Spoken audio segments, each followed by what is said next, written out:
So here I've got the Democracy Women's Absolution utility short in this greenish color here. There are a lot of different colors you can pick from as well.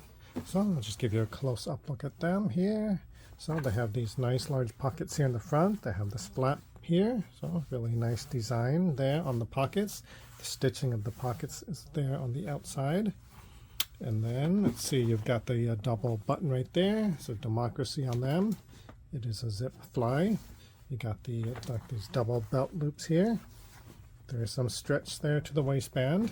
It is kind of like this elastic there, so that is really nice. Make it super comfortable to wear. And then these are the mold and hold, so they have the slimming panels here on the inside. So you can see that black mesh material there, so that'll give you the mold and hold effect there. And so the material on this is 97% cotton, 3% spandex. So it's going to have some nice four-way stretch to it, make it really nice and comfortable. The inseam on this is about 4 inches or so there.